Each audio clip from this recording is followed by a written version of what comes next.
Waalaikumsalam warahmatullahi wabarakatuh.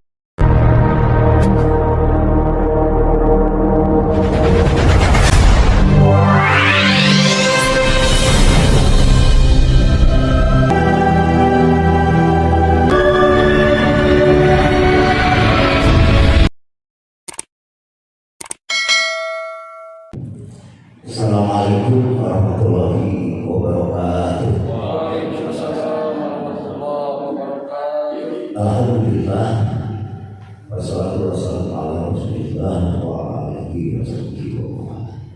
Asyhadu an la ilaha illallah wa la syarika lahu wa asyhadu anna Muhammadan abduhu wa rasuluh. Allahumma shalli wa sallim ala sayyidina Muhammadin wa ala alihi wa sahbihi ajma'in. Amma ba'd. Ayya ayyuhal hadirun, ittaqullah wa la tamutunna illa wa antum muslimun. Wa ta'ala fi kitabil karim wa huwa asyraful qailin. A'udzu billahi minasy syaithanir rajim. Wa ta'awanu 'alal birri wa taqwa wa la ta'awanu 'alal ismi wal 'udwan. Wattaqullaha innallaha shadidul 'iqab. Alhamdulillah. Wa qala Nabi sallallahu alaihi wasallam, al-mu'minu wal mu'min yasudduhu ba'duhu ba'dan. Rawahu Muslim. Yang terhormat Bapak Kepala Kantor Kementerian Agama Kabupaten Bandung, juga yang terhormat Bapak Kasih, oke, Pak Dekan semua, baik dari penyuluh atau karyawan Kementerian Agama, dari para peserta ini yang terhormat. Alhamdulillah, pada kesempatan yang berbahagia ini, insyaallah saya akan membahas satu judul yang dikutip dari sebuah buku akhlak baik terhadap manusia yang disusun oleh Ikhwan Rizki, di mana buku tersebut adalah cetakan PTRK yang diterbitkan 2010, di mana di dalam buku tersebut ada 4 klasifikasi tahun menurut Abdullah Sulaim Al-Quraisy. Yang pertama, bahwa dasar sebagai sumber tahun adalah Al-Quran surat Al-Maidah. A'udzubillahi minasyaitonir rajim. Wa ta'awanu 'alal birri wa taqwa. Dan tolong-menolonglah untuk berbuat baik dan ketakwaan. Wala ta'awanu, dan janganlah tolong-menolong untuk berbuat dosa, perbuatan dan permusuhan. Wattaqullah, dan bertakwalah kepada Allah. Innallaha shadidul 'iqab, sesungguhnya adalah Allah sangat keras. Hadirin jamaah rahimakumullah, memang tolong-menolong itu suatu hal yang dianjurkan oleh Allah Subhanahu wa taala, di mana ta'awun itu merupakan kalimat yang bisa merujuk kepada kita untuk berbuat tolong-menolong, di mana mungkin dengan mungkin adalah saudara, dan kita pun ingat bahwa kekuatan mukmin adalah dengan satu dan saling tolong-menolong.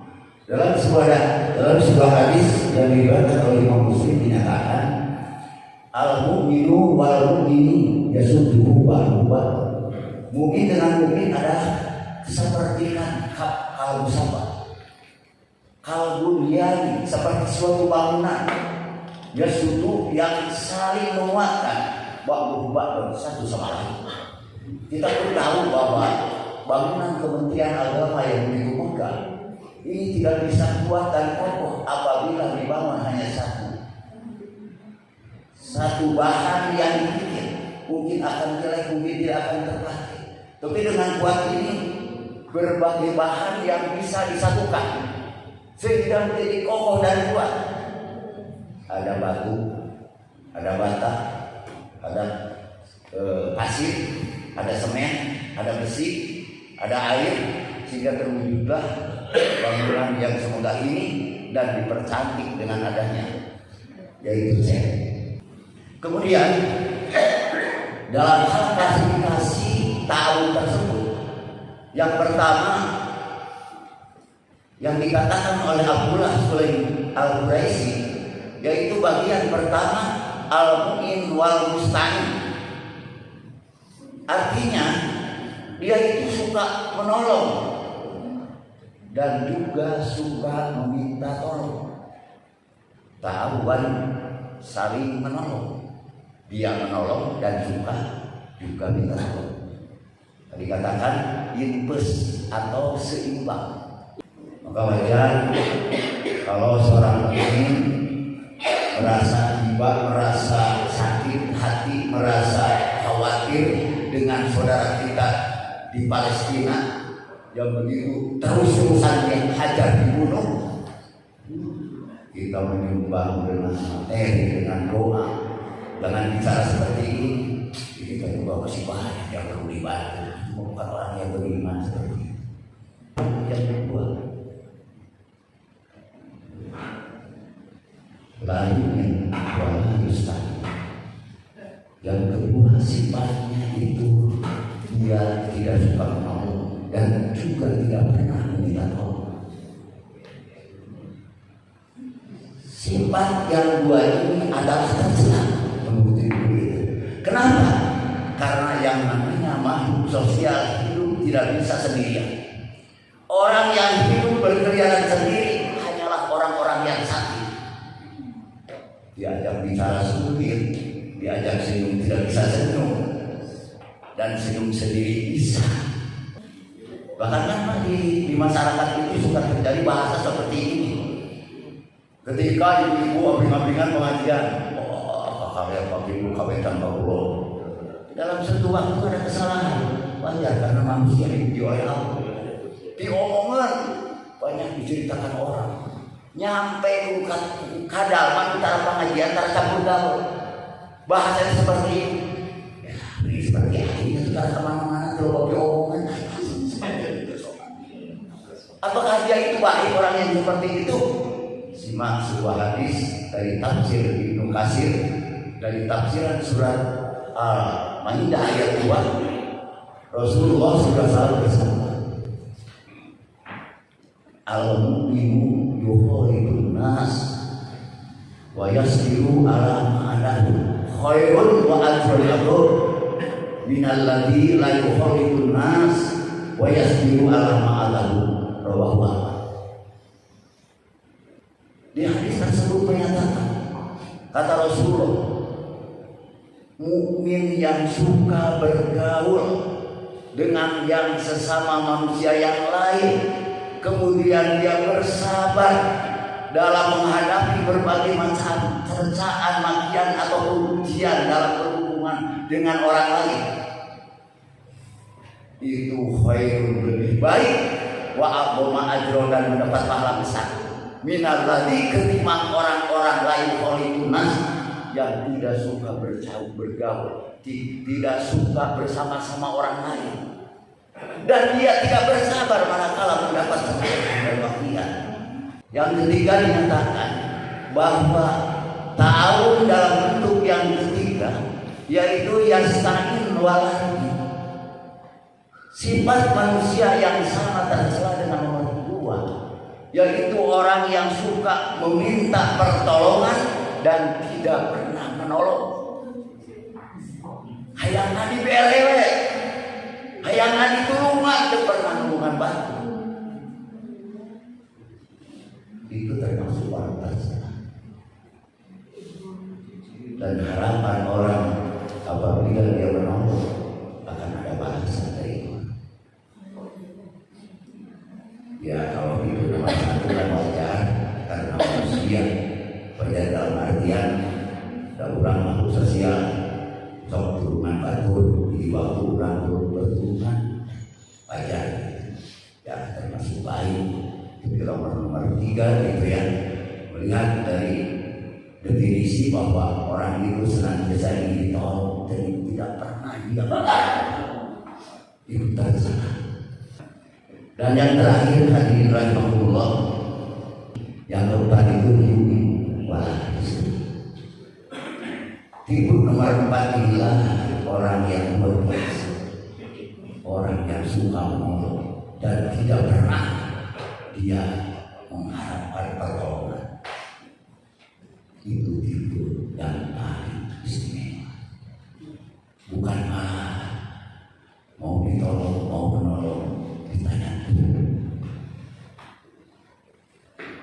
Ada tabrakan di jalan raya, itu mau ditolong, agaknya apa? Bisa kalinya apa? Itu orang yang menolong karena bukan karena, tetapi karena. Jadi kalau menolong, dia artinya tidak memandang siapa, dari mana, tidak. Agamanya apa, organisasinya apa, partainya apa, tak bisa ditanya. Kalau tolong. Dan sekiranya yang terjadi di Palestina, walaupun dia bukan muslim sepertinya, tetap harus ditolong karena demi kemanusiaan. Demi orang mungkin, insyaAllah mungkin tidak seperti itu. Tapi kalau dibantai seperti itu, siapapun wajib menolong, walaupun tidak, tanpa memperhatikan apakah saya akan dibalas pertolongan tersebut. Menurut kadang-kadang saya menolong, saya dalam biasa saya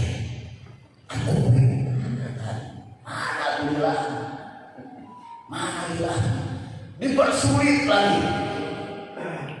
Beda di ubah tolong sokongan sokongan ayana setelah selesai kenaikan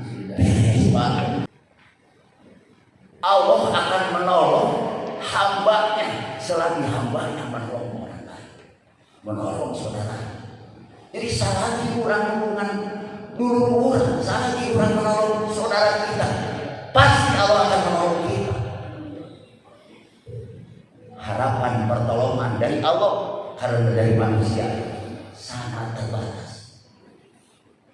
Ketika apa yang artinya kebaikan gak apa-apa. Gak apa-apa kalau itu manusia berbalas dengan kebaikan. Nah, jangan menjadi syarat, itu yang saya sampaikan. Kadang suatu saat terjadi Pak, ini mah hanya satu saja, sedikit terakhir dari rekan saya dari dinas pengenampau nanti dapat SK. Itu datang ke sana. Berapa Pak? Ini orang desa saya sudah beres dulu. Jangan ini pun Pak. Begitu Pak. Sudah itu besok Pak. Besok Pak. Gurunya balik. Kenapa Pak? Baik kenapa Pak ini? Kegiatan nyanas diberi. Kenapa bikin? Setelah beres, setelah orang telepon saya, itu saya bikin. Sudah beres. Ini pesan sudah selesai. Terima kasih Pak. Begitu ya. Nah itu sesuatu hal yang mungkin berharap kepada manusia. Orang yang berharap kepada manusia akan pertolongan ini. Itu rupanya 4 poin yang berhubungan dengan klasifikasi tahu. Yang pertama, orang yang suka menolong dan suka minta tolong. Dan yang kedua, orang yang tidak suka menolong dan tidak pernah minta tolong. Dan yang ketiga adalah orang yang meminta tolong dan tidak pernah menolong orang. Dan yang keempat adalah orang yang suka menolong dan tidak berharap pertolongan orang lain. Inilah orang yang sekian, terima kasih. Alhamdulillah. Assalamualaikum warahmatullahi wabarakatuh. Waalaikumsalam. Waalaikumsalam warahmatullahi wabarakatuh. Terima kasih kepada Bapak narasumber Sutisna Kusnadi yang telah memberikan begitu jelas, begitu lugas, dan mudah-mudahan ini menjadi ilmu bagi kita semua. Mungkin ada sedikit tambahan. Saya teringat kepada salah satu tulisan dari kakek buyut saya. Tulisannya gini, simpel sebenarnya. Mun urang keur di luhur kudu loba ningali ka handap, mun urang keur di handap tong loba ningali ka luhur, tapi teureun bari ngarasakeun. Silakan itu dipahami sendiri. Bapak Ibu hadirin rahimahullah, itu saya berterima kasih untuk kesempatan ini. Kami ucapkan terima kasih atas segala Allah. Assalamualaikum warahmatullahi